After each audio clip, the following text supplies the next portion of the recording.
പെട്ടി വേണോ ചിട്ടി വേണോ? അയ്യോ ഒന്ന് പതുക്കെ പറ, അമ്മ അകത്തുണ്ട്. എനിക്ക് പെട്ടി ചേട്ടന് വേണം, ചിട്ടി ചേട്ടന് വേണം. രണ്ട് വള്ളത്തിൽ കാലൂന്നരുത്. കുട്ടി ചെറുപ്പമാണ്, അവൻ വൃദ്ധനാണ്. മേക്കപ്പാണ്, തലയിൽ ടോപ്പാണ്, അവൻ പോക്കാണ്. മറിച്ച് ഞാനോ ചെറുപ്പം, മേക്കപ്പ് അല്ല, ടോപ്പ് അല്ല, ആക്ഷൻ ഹീറോ. ഇനി കുട്ടി പറയൂ. അമ്മടി കുട്ടി, ചേട്ടനെ പോന്നു. ഞാൻ ചേട്ടനെ കുറിച്ച് ഇപ്പൊ ഓർത്തതേ ഉള്ളൂ. ഞാൻ പോട്ടെ. പോകാൻ വരട്ടടാ പെട്ടി. എല്ലാം ഞാൻ കേട്ടു. കോടമ്പക്കത്ത് നീ പിച്ച പാളയെടുത്ത് തെണ്ടി നടന്നതും പിച്ചൈമണി എന്ന് പറയുന്ന ഒരു പാവപ്പെട്ട തമിഴന്റെ പോക്കറ്റ് അടിച്ച് റോയൽപേട്ട സെൻട്രൽ ജയിലിൽ 2 ദിവസം എന്റെ കൂടെ കിടന്നതും എനിക്ക് ഓർമ്മയുണ്ടാ. നീ ആക്ഷൻ ഹീറോ ആണെങ്കിൽ ഞാൻ ഡബിൾ ആക്ഷൻ വില്ലനാടാ. നീ നോക്കിക്കോ, ഇത്തവണത്തെ ഉത്സവത്തിന് നിന്റെ മരണ ചിട്ടിയായിരിക്കും. നീ കുറെ നാളായിരടാ കളിക്കുന്ന പന്നി. നിർത്തടാ താണ്ഡവം. വാക്കുകൾ കൊണ്ട് അമ്മാനമാടാൻ വന്നവനല്ല ഞാൻ. ഇത്തരം ചീപ്പ് ആർട്ടിസ്റ്റോട് സംസാരിക്കുന്നത് എനിക്കിഷ്ടമല്ല. തൽക്കാലം ചിട്ടി പ്രേമിച്ചോട്ടെ. വെട്ടിക്ക് ധൃതിയില്ല. പോയി വരട്ടെ കുട്ടി. നിൽക്കാനാ പറഞ്ഞത്. നീ ഓടാ അവിടുന്ന് വെട്ടിപ്പെട്ടി. എന്തു ചെയ്തും കാരണവന്മാർ യോജിക്കണേ എന്നാണ് എന്റെ പ്രാർത്ഥന. കുറച്ചൊരു സ്വാർത്ഥതയുണ്ട്, പ്രാർത്ഥനയുടെ പില്ലെന്ന് കൂട്ടിക്കോളൂ. അറിയാം, ഉത്സവരാത്രിയിൽ കഥ പറഞ്ഞ് തിരിച്ചു പോകാൻ വന്ന ഒരാൾ മാത്രമല്ല ഞാൻ. തറവാടുകളുടെ വഴക്കിന് വെറും സ്വത്തുതർക്കം മാത്രമാണോ കാരണം? വെറുതെ ആലോചിച്ചു പോവാണ്. തലമുറകളുടെ ഓർമ്മകളുമായി പൂട്ടിക്കിടക്കുന്ന വലിയൊരു തറവാട്. അകത്തളത്തിനും അപ്പുറത്ത് നിന്ന് എപ്പോഴൊക്കെയോ ഒരു ചങ്ങലക്കിലുക്കം.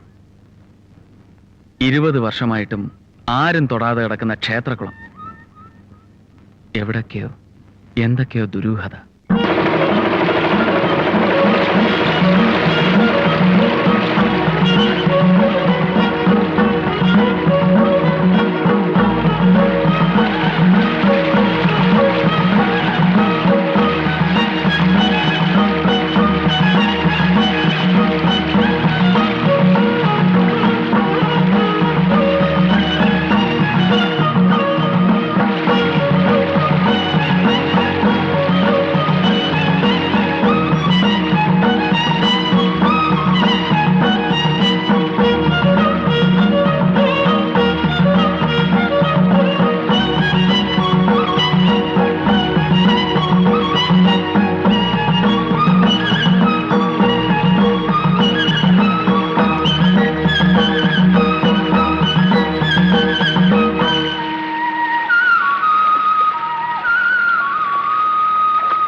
എന്റെ ഓർമ്മ ശരിയാണെങ്കിൽ ഇത്രയും വലിപ്പമുള്ള 4 സ്വർണ്ണ കലശമെങ്കിലും ഇതിനകത്തുണ്ടാവും. അതെയോ?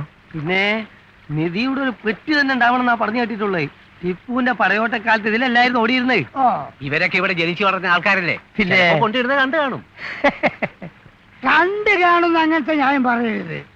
കണ്ടത് സമമാണ് പറഞ്ഞു കേൾക്കുന്നത്. നീ എങ്ങനെയാണാ പറയുന്നത്? നീ വരുത്തണല്ലേ? ഞാൻ വരുത്തണോ? അപ്പൊ ടിപ്പു ആരാ? ടിപ്പു ഞാനും വരുത്തം തന്നെയാ കേട്ടോ. കള്ളടിച്ച വയറ്റി കിടക്കണം. ഞാൻ പറഞ്ഞേക്കാം. വയറ്റി കിടക്കണെങ്കിലേ വല്ല മോരും വെള്ളം കുടിച്ചാ പോരെ. കള്ളടിച്ച അതിന്റെ സ്റ്റൈൽ ഞാൻ കാണിക്കും. ഒന്ന് പോരാ. പിന്നെ ടിപ്പുവിനെ പറ്റി ഒരു അച്ഛൻ എന്നോട് പറഞ്ഞിട്ടുണ്ടെങ്കിൽ എന്റെ സ്വഭാവം മാറും. അമ്മയുടെ ആംഗ്ലോ എന്റെ അച്ഛനെ പറ്റി പറഞ്ഞോ. ടിപ്പുവിനെ പറ്റി പറയണ്ട. ടിപ്പുവിനെ പറ്റി പറയണ്ട. നീ പോരാ അവിടുന്ന്. ഒരു ശവങ്ങളും ടിപ്പുവിനെ പറ്റി പറയാൻ പാടില്ല. ആരും പറയരുത്. കുളം വറ്റുന്നതോ വറ്റിക്കുന്നതോ അല്ല എന്റെ പ്രശ്നം. എന്തോരം മീനാ. കുറെ നല്ല മീൻ കിട്ടിയിരുന്നെങ്കിൽ കുറച്ച് പൊരിക്കാം, കുറച്ച് കറി വെക്കാം, കുറച്ച് മീനവിലുണ്ടാക്കാം. എന്താ ദോഷം? ഭോജനത്തിൽ അമ്പലക്കുളത്തിലെ മീൻ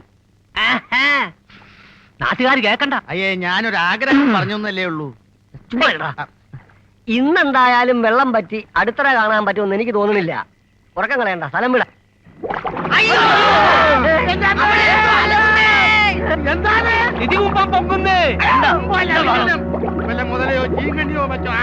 എന്താണോ ഇത്? എന്താന്ന് നോക്കി ഒന്ന് ഇറങ്ങി നോക്കാം. എന്തായി? ഒന്നുമില്ല.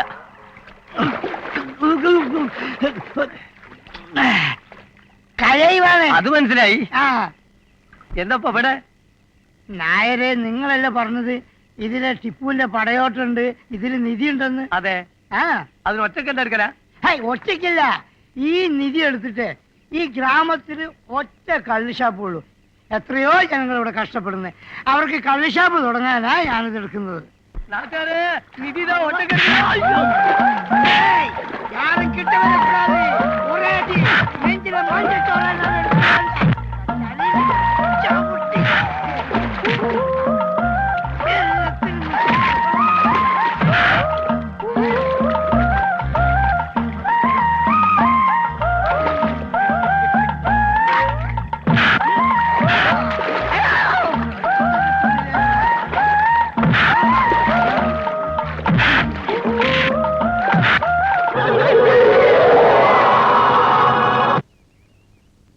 അനാഥ പ്രേതെന്നും അജ്ഞാത മനുഷ്യനെന്നൊക്കെ പറഞ്ഞ് വെറുതെ മാസം എഴുതി തള്ളിക്കളയാൻ ഞാൻ സമ്മതിക്കില്ല.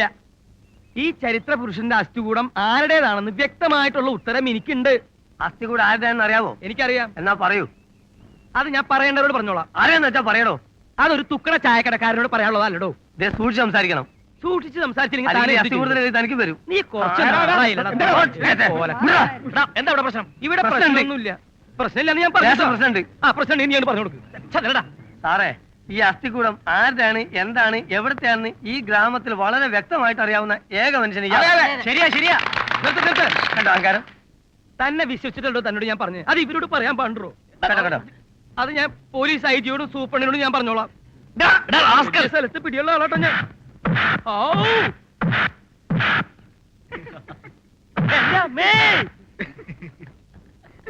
ഇടിക്കല്ലേന്ന്. നിനക്കെന്താ വേണ്ടേ? കൊല്ലല്ലോ. ഇനി ഇതും കൂടിയേ ഉള്ളൂ. ഊരാൻ പറഞ്ഞ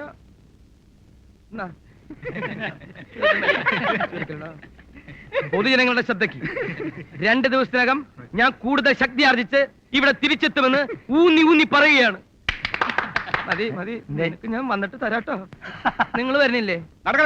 നിങ്ങൾ ഇരട്ട പറ്റില്ല. ഒരേ ഡ്രസ്സായി ചോദിച്ചത് ഞാൻ. என் தாய் அறநிறை நிறிப்பிடம் அன்பின் உறவிடம் மாசற்ற மாணிக்கம் மாற்று குறையாத தங்கம். ഏത് സിനിമയിലെ പാട്ടാന്നറിയോ? ഇല്ല. വാണത്തിനറിയാമോ? എനിക്കറിഞ്ഞൂടാ. ഞാൻ അഭിനയിച്ച സാപ്പിടും സെൽവൻ എന്ന ഫിലിമിലേതാണ്. ആ സിനിമയിലെ അവസാന ഭാഗം പോലെ ഒടുവിൽ ഇവിടെയും ആരും പ്രതീക്ഷിക്കാത്ത ചില സംഭവിക്കും. കുളത്തിൽ നിന്ന് ഇനിയും പല രഹസ്യങ്ങളും പുറത്തു വരും.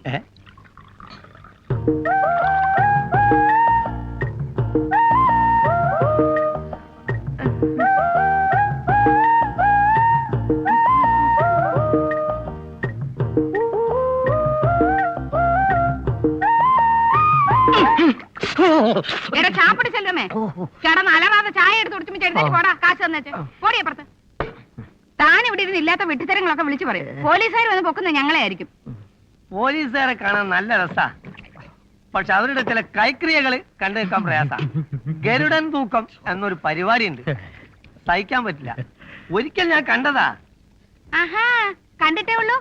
ഉത്സവപ്പറമ്പിൽ പോക്കറ്റടിക്കാരുമായിട്ടിരുന്ന് വെട്ടി മലത്തേന് പോലീസുകാർ പിടിച്ചോണ്ട് പോയി ഗരുഡനായി തൂക്കിയത് ആരെയാ? ഫ്ലാഷ് ബാക്ക് അവതരിപ്പിച്ച് അദ്ദേഹത്തെ വികാരാധീനാക്കരുത് കല്യാണി അമ്മായി. അമ്മേ, ഒരബദ്ധം ആർക്കും പറ്റും. ഒന്നൊന്നുമല്ല, അബദ്ധേ പറ്റൂ. അബദ്ധം അല്ലാതെ ഒന്ന് പറ്റിയത് എന്നെ കല്യാണം കഴിച്ചത്. അത് എനിക്ക് പറ്റിയൊരു അബദ്ധമായി പോയി. വിളിക്കാനടാ മരമോന്ത. അത് പിന്നെ എന്റെ ഒരു പേഴ്സണാലിറ്റിയുടെ വിജയമാ. കണ്ടിട്ട് ഇക്കാണുന്ന പേഴ്സണാലിറ്റി പോകുന്ന ലക്ഷണമാ. ചിട്ടിക്കുറിപ്പിനെ പിടിച്ചതിന് പുറകെ പോലീസുകാർ നായരെയും തിരയണമെന്നാ കേട്ടത്. അതിന് ഈ പ്രദേശത്തൂടെ വായി നോക്കി തേരാപ്പാര നടക്കുന്ന ചുമ്മാ പോലീസുകാരെ കൊണ്ട് പറ്റില്ല. സാക്ഷാൽ CD തന്നെ വരണം. കൊലൈ 17 വയതിനിലെ എന്ന സിനിമയുടെ ക്ലൈമാക്സിൽ ഹീറോ മുഖംമൂടി അഴിച്ച് CD ആയിട്ട് വരുന്നത് പോലെ ഈ ഞാൻ മനോജ് കുമാർ വരും. തെളിവുകൾ എന്റെ കൈവശമുണ്ട്. തെളിവ് തന്നെയാ ഞങ്ങൾക്കും ആവശ്യം. ഏമാന്മാർക്ക് എഴുതി വിട്ടാ മാത്രം മതി. ആളെ പിടിക്കാൻ ഞങ്ങൾ കിടന്ന് ഓടണം. ഏതായാലും ഒരുത്തനെ കൂടെ കിട്ടി.